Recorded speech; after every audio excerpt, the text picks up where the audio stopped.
In this video, we need to train more people about silver and gold, educate, teach people. I'm going to give you guys some tips on how to do that.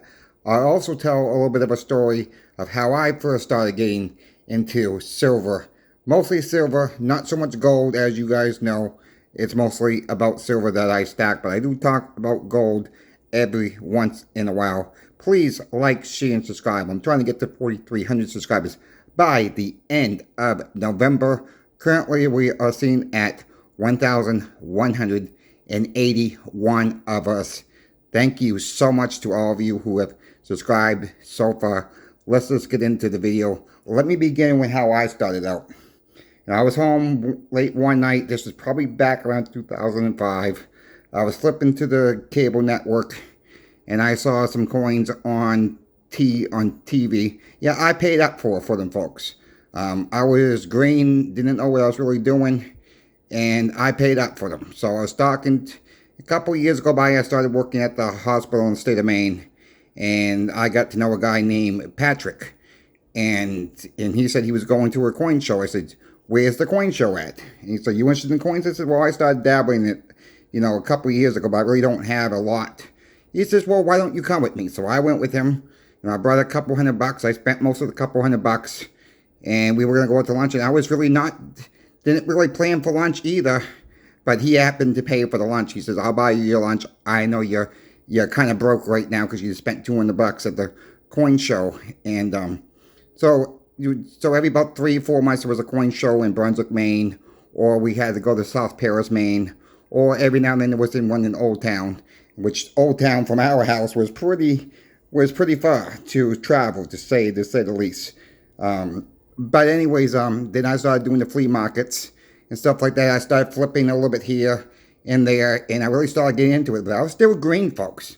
I mean, this don't come overnight, as most of us know. It just don't come overnight. And I started learning more and more and more. And I'm starting to realize I can help people with this.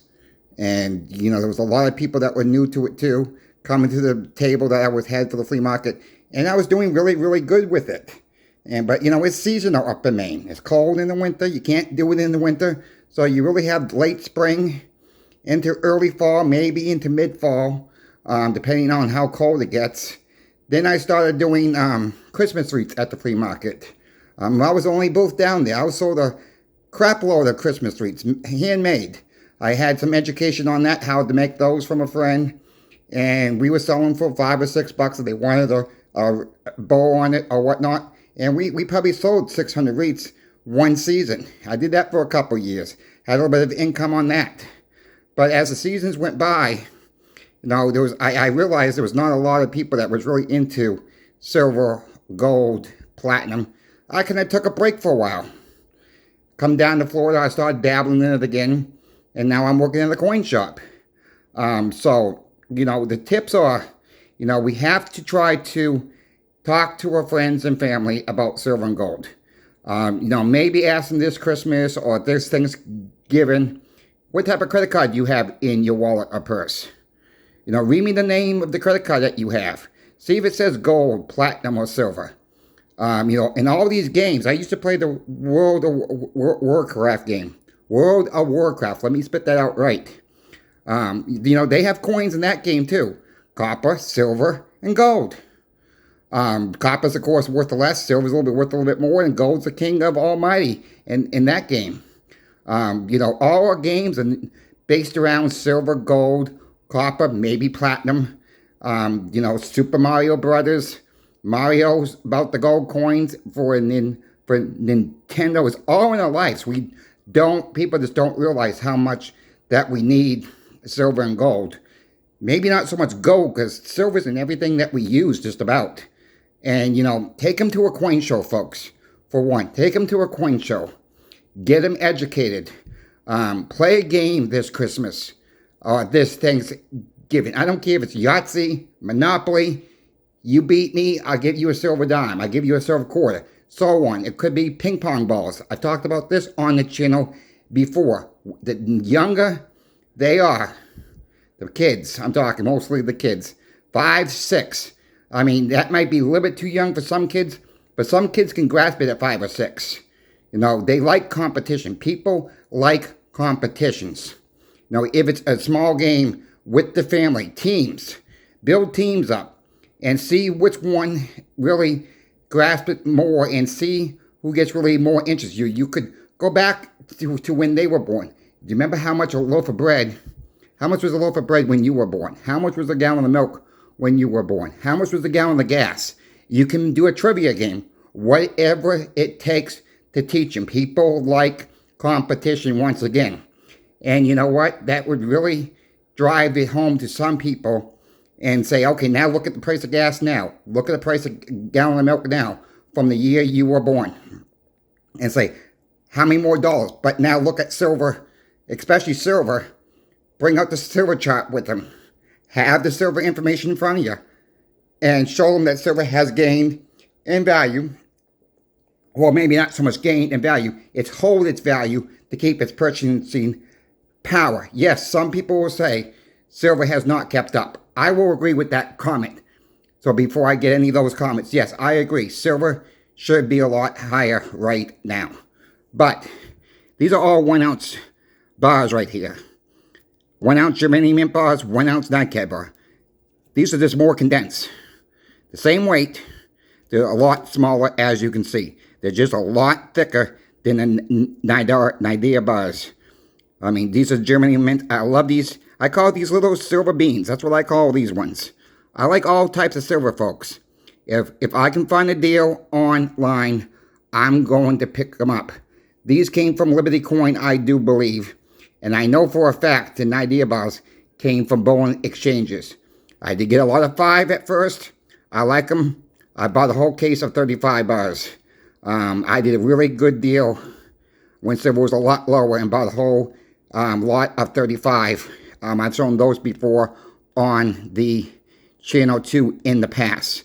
Look, it could be any type of silver. You know, put a 1 ounce coin in someone's hand this Christmas. Have a competition for a couple ounces of silver this Christmas. Educate, educate, educate. You know, you can go back to the early 60s where a silver quarter bought a gallon of gas. Where, you know, that bought maybe a couple can of green beans. Whatever the case may be. Well, that same silver quarter, you can tell them, can still buy a couple cans of green beans. Can still pay, in most parts of the country, more than a gallon of gas in today's money. No, a convenience store, gas station, is not going to accept a silver quarter for gas. You would have to take it to a coin shop and exchange it right now. Now, that could change very quickly. We just need to keep educating more and more people. I know sometimes it's hard to educate them, but the best way, really, go to a coin show. Go to a coin shop. Take somebody with you that has no clue about silver and gold and ask the coin dealer to put a 10 ounce bar in their hands. People will do not realize how heavy that 10 ounce bar really is until they get it in their hands. Just keep trying, folks. I know it's difficult. I'm trying my best. You know, sometimes we scratch our heads and say, why don't people understand this? You know, you're so around the dollar because we were lied to for years about the money. Every fiat currency dies. And you can show that to people. You know, you can show them like when Lynette Zane has all that fiat money from all these countries. It's all worthless. Ain't worth a penny at all. So, you know, maybe try sending some videos out on Facebook. Send my videos on Facebook. I don't have a problem with it. Share it all over, folks. Put it on your Facebook page. Put it on X.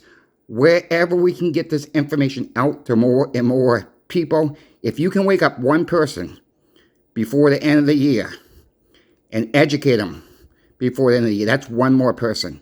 And maybe that person will wake up 1 or 2 more people too. And then maybe this country will turn around and say we need to start stacking more silver, gold, and platinum. And who knows, we might be trading in this stuff one day. I do think that day is coming. Let me folks know what you guys think. This is not my normal video. I understand that, but it had to get out there. And I'm going to keep trying to bring it home to more and more people. Look, Amin from India is getting people into the shop that I work for. I've sat down with 2 people today. We're doing a kind of like an open house for that condo association, and on Sunday for 11 to 1. And, you know, we're going to educate more and more people. We've already have about 14, 15 people signed up for this now. If we're going to do it next Sunday, we're going to spend an extra day at the shop for a few hours. Take our time from our families and educate people. That is what we're trying to do at the shop that we work at. I hope you guys help, you know, your friends, your family members, and let's try to get more people involved with, you know, getting out of bad money into good money. That's all I got, folks. You know my email's in the description. You guys need help. You guys need questions. Email me. I thank you for watching. Thank you for subscribing. Thank you for sharing this video out. I appreciate every single one of you folks. And you guys have a great afternoon. We'll talk soon on the next video.